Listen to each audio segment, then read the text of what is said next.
Ok, dernière question sur ce point avant d'aborder la dernière partie de l'interview. J'avais une question. Qu'est-ce que tu dis à des gens, et je te donnerai le nom de la personne qui l'a dit off camera parce que là, je l'ai plus comme ça on top of my head, qui te disent alors sur le conflit israélo-palestinien. Alors, moi, je comprends qu'aujourd'hui, je comprends la façon dont les Israéliens réagissent parce qu'ils ont été attaqués. Euh, et c'était inattendu et c'était pas prévu. Donc, oui, ils ont le droit de riposter, de se dire on va riposter jusqu'à ce qu'ils comprennent que plus jamais de leur vie ils devraient faire ça. Et en même temps, je comprends les Palestiniens qui sont occupés depuis des années, et qui se sentent étouffés et qui ont aucun support de la communauté internationale. Et donc, concrètement, qui est en train de dire qu'il comprend les deux et que, en fait, il comprend que les deux se foutent sur la gueule ad vitam aeternam. Tu me demandes qu'est-ce que je dirais à une personne qui dit ça. Alors que tu comprennes, pourquoi pas. Avoir de l'empathie, c'est pas une mauvaise chose.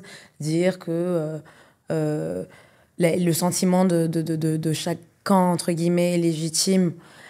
L'empathie que tu octroies, ça peut pas être mauvais. Mais moi, j'ai l'impression que c'est quand même un petit peu... En fait, j'ai l'impression que c'est un petit peu antinomique, quoi. C'est-à-dire que vraiment, à quel moment... Bon, déjà, moi, j'ai un regard... Comme toi, j'ai étudié les relations internationales. J'ai fait du droit international en licence. Je suis obsédée par la géopolitique et les relations internationales. Il y a plein de débats autour de ce qui est considéré comme le droit de se défendre ou pas. Mais il y a aussi un vrai argument qui est là de se dire qu'en tant que nation occupante, on n'est pas vraiment dans un rapport de droit de défense ou de légitime défense parce qu'on a aussi une responsabilité envers le peuple occupé. Et que le peuple occupé et colonisé aussi a un droit à l'autodétermination. Donc déjà, en fait, on a une base où on parle on veut utiliser des outils du droit international sans pour autant se baser sur le framework, le cadre de référence dans lequel on opère, et donc ça va pas ensemble. Et alors oui, tu peux dire ah oui, moi je reste complètement neutre parce que finalement il y a eu des morts d'un côté et des morts de l'autre, même si en termes d'échelle on est d'accord.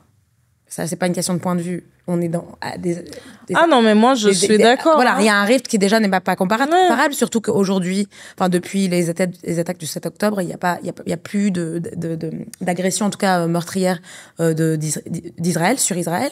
Donc, c'est tout, puisqu'ils ont les capacités pour freiner toutes les attaques de roquettes. Ils ont toujours eu les capacités. Ils les ont toujours eu. Alors que de l'autre côté, on a juste des massacres sur massacres sur massacres à tous les niveaux. Donc, j'ai du mal. Encore que quelqu'un m'ait dit ça le 7 octobre, même si moi, qui ai une lecture beaucoup plus... qui est moins, tu vois, court-termiste de ce sujet-là. Parce que je connais le problème de la Palestine et d'Israël depuis que je suis très jeune. Je me dis, tu peux pas sortir ça du contexte de l'occupation, de la colonisation, des terres occupées.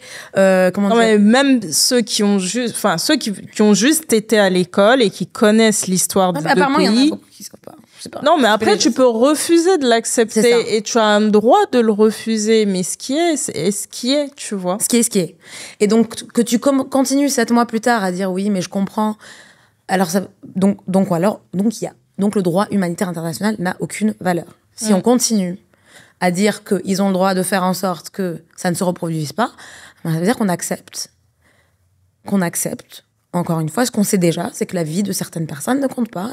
Et donc, du coup, on est dans cette grande hypocrisie, ce grand double standard qui s'illustre à tous les échelons sur la scène internationale, où t'as un pays, une communauté, un peuple qui est complètement dévalorisé et qui, malgré tous les grands discours des uns et des autres, qui sont plus ou moins à la faveur à part ceux qui vraiment sont vent debout, comme l'Afrique du Sud, l'Irlande et quelques pays qui du coup, essaient de se battre pour la Palestine, en fait, on avance, quoi. Et c'est déprimant.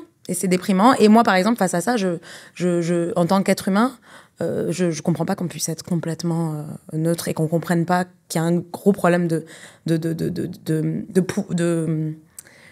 d'inégalité de pouvoir et qu'il y a des victimes qui sont vraiment, mais vraiment incroyablement touchée et depuis des décennies. Je pense que les gens comprennent. Après, tu as des personnes qui le diront plus en jamais face caméra ou qui le diront pas dans un dîner de famille parce qu'il y a la pression.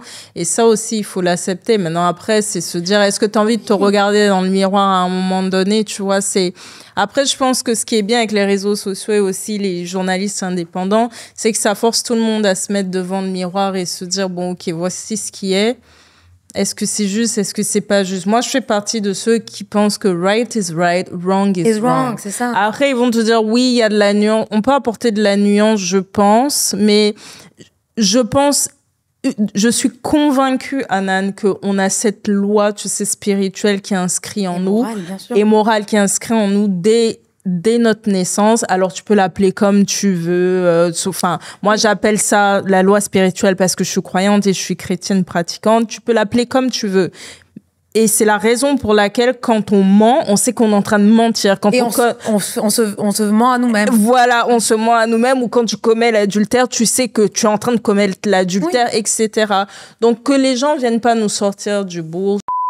En fait, sur cette histoire, c'est BS. Toute cette histoire, c'est du BS. Après, et d'ailleurs, en général, quand tu as des conversations, j'en ai pas eu des tonnes, hein, parce qu'en général, les personnes qui me suivent sont plutôt pas trop sionistes. Mais je veux dire, en général, quand tu as des conversations comme ça avec des gens qui sont ouverts à la conversation, très vite, ils sont en cours d'argument. Hein. Parce que comment tu justifies ça? En fait. Mais c'est... Oui, quoi, sous les hôpitaux, dans les écoles, dans les camps de réfugiés. Non, enfin, à un moment donné, si tu veux pas comprendre qu'il y a un autre dessin, un autre agenda qui était déjà là avant et ils ont, du fait de cette attaque-là, qui a eu effectivement, qui a causé des morts et c'est déplorable du côté israélien, ben voilà, ça y est, c'est carte blanche. Et vu qu'on te donne carte blanche, ben, tu pousses. Et là, et Israël, ce qu'ils font, c'est... on va faire le max. Mais c'est ça. On va faire le maximum. Et puis, le projet, c'est le même projet à mon avis, qu'en 48, que tu aies eu des gouvernements plus ou moins extrêmes ou pas, parce que c'est vrai qu'il y a eu des petites variations, mais globalement, le projet reste quand même d'agrandir le territoire au maximum et de dépeupler Gaza de sa population. Et ça, si on veut pas l'admettre, comment tu... Enfin, moi, j'aime bien, c'est vrai, je suis un peu maso, je perds mon temps à parler, tu sais, avoir des dialogues de sourds avec les gens, mais sur certains points là. Quand ça me fatigue, je dis OK, bon. Peut-être qu'ils misent aussi sur ça, hein, sur le fait qu'on va conclure sur ça pour passer au dernier sujet qui va être rapide. Ouais, mais je pense qu'ils misent sur le fait que les gens vont être fatigués. Et ça, enfin, moi, je comprends totalement. C'est qu'à un moment donné, tu passes même Toi, tu fais un travail énorme sur ce que tu couvres, les liens que tu fais aussi avec les puissances africaines qui soutiennent cette atrocité-là et tous les jeux politiques. Ou en tout cas, qui vont dire qu'ils sont... pour la cause palestinienne, mais à côté, il y a d'autres causes. Quoi. Et c'est beaucoup de pays, en fait. Voilà, mais à un moment donné, moi, je sais, par exemple, qu'il y a des fois, j'ouvre Beyond the Voice et ta page aussi, personnelle que je suis, et des fois, ces trucs-là, je passe, Anan, parce que mais je comprends. Je suis fatiguée, en fait. Non, et je me demande si en fait, Israël mise pas sur ça, sur la fatigue mentale, clairement, l'usure... C'est connu qu'on est, en tant qu'être humain, on a de l'empathie et on est ému par des choses autant que faire se peut. Et au bout d'un moment, on normalise les images atroces et ça s'applique à ça et à toutes les autres crises humanitaires, que ce soit la RDC. T'as déjà vu, tu te dis, bon, de toute façon, eux, ils meurent depuis 20 ans. C'est horrible de dire ça. Je le pense pas. Non, mais c'est... mais c'est vrai que... C'est réel, c'est pour ça que moi, je le dis tout le temps. Je respecte tellement les personnes qui dédient leur vie à ça. C'est-à-dire que c'est un combat, c'est de faire en sorte que tu continues à penser, que tu continues à être outré, que tu continues à être en colère, que tu continues à résister, à ne pas accepter qu'on opprime un peuple à ce point. Et ceux qui arrivent à faire ça, c'est un travail de longue haleine, c'est un marathon. Vraiment, même moi, ça m'épuise. Ça m'épuise moralement. Mais même quand je me dis, bon, tu sais quoi, en même temps, c'est bon, ça va, quoi, ça sert à rien. Après, non, t'as deux jours, l'éthique quand même. Il y a 2 jours qui passent, et puis je me dis, non, mais attends, il faut que j'aille voir qu'est-ce qu'ils ont. Après, c'est déprimant.